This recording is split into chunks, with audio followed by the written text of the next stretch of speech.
Hi everyone and welcome to this week's video. My name is Daniela and this is my cozy channel. I love aesthetics, particularly dark academia and traveling to other cozy places. So today I'm sharing with you an essential guide of what to do in Oxford and the most aesthetic places for photos. Oxford is a city largely known for its university, and rightly so, as it is a beautiful place for those with an eye for art, history, aesthetics like dark academia, and even the Harry Potter world, as the films were shot in a variety of locations within the university. The first stop in your trip should be the area around the Radcliffe Camera, one of the most famous libraries from the University of Oxford. It is surrounded by beautiful buildings and the ambience here is breathtaking as it feels like you've gone back in time. There are amazing photo opportunities here, particularly if you experiment with different angles to really get a sense of the space and atmosphere, as you can see in past photos I've shared on my Instagram.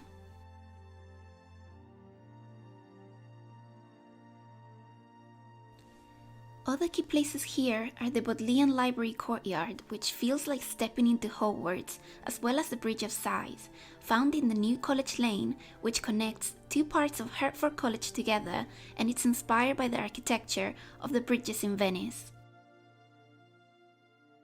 I have always enjoyed capturing photos in this location, although it does tend to get a little busy.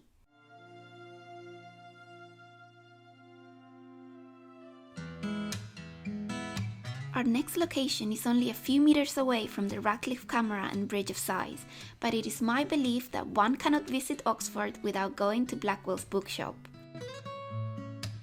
It is a paradise for bookworms, and I'm often found perusing the fiction section and debating whether my bank account can handle buying more books.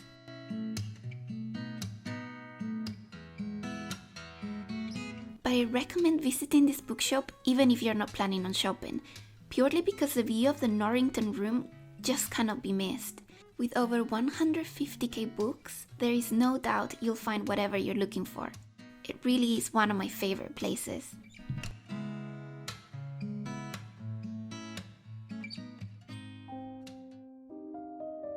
Proceeding with our day in Oxford, another essential place that one should visit is Christchurch College, or as I like to call it, the closest thing you'll experience to the Harry Potter world in real life. This college features the famous staircase used in the first Harry Potter film when the students are awaiting their sorting hat ceremony. Without a doubt, it has an incredible, magical atmosphere, and as a Hufflepuff myself, I feel like I finally received my Hogwarts letter. This is for sure another favorite location of mine for aesthetically pleasing photos.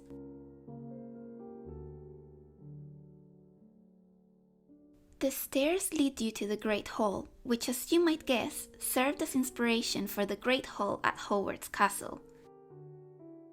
The warmth from the fireplaces made the room feel so cozy as I walked around looking at all the paintings and portraits. Henry VIII is the founder of this college, and you'll be able to see a large painting of him at the very front of the room.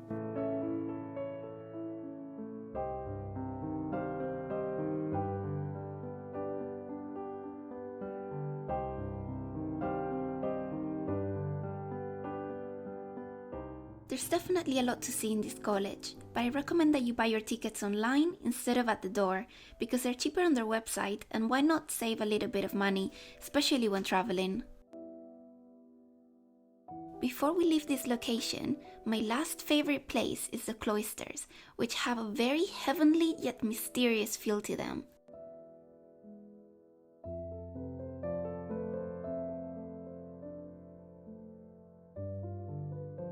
I also visited the college around Christmas, and they had a lovely pine tree in the middle, which gave the space a really cozy wintry feel.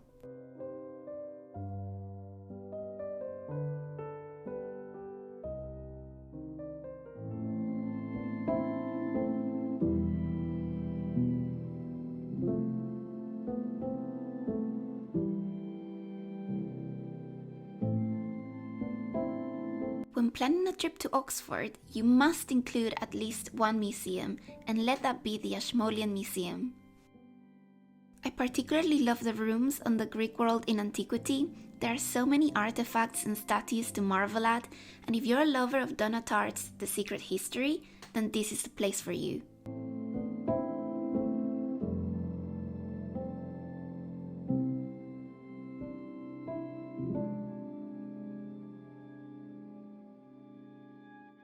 You can easily spend a couple of hours here, and even better, the entrance is free.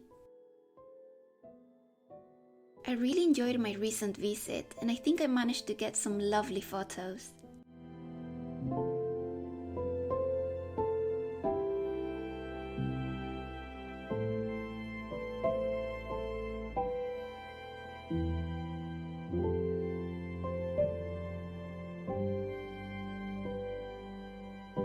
If ancient Rome and Greece aren't your cup of tea, there's also large rooms on Egyptology, which I also find fascinating.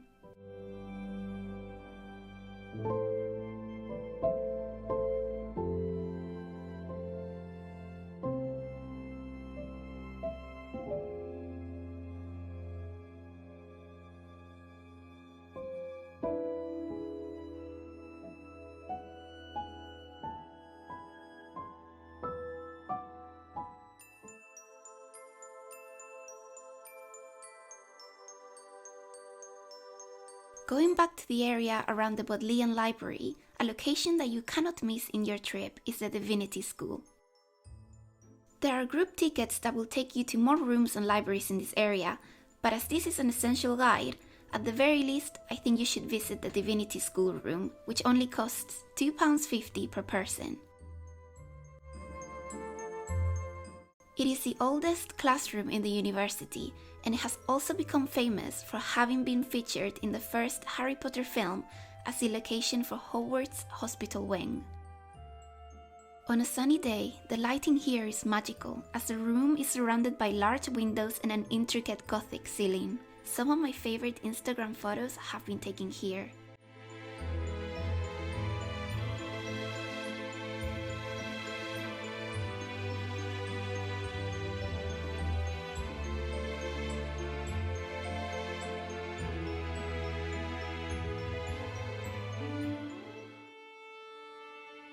Last but certainly not least, if you have time during your trip to Oxford, I would recommend visiting their Natural History Museum. I'm the first one that simply adores the Natural History Museum in London, but the one in Oxford shouldn't be ignored. The museum building is as spectacular today as it was when it opened in the late 1800s. With a gorgeous Victorian neo-Gothic architecture, the design was heavily influenced by John Ruskin and his ideas that architecture should be shaped by the energies of the natural world.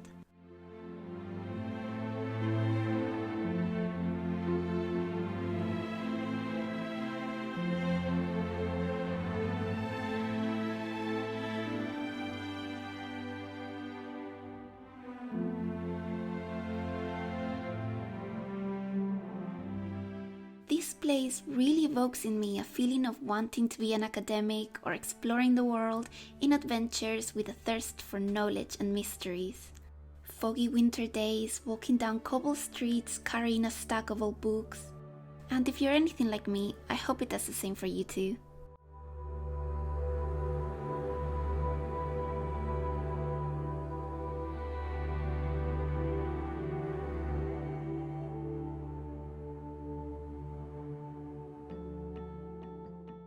I hope you have enjoyed this guide of what to do in Oxford.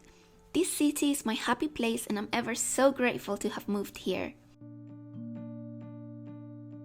If you have enjoyed this video, make sure to let me know in the comments and I'll be sure to make more travel diaries when I visit other cozy places. For now, I will see you on the next video. Bye!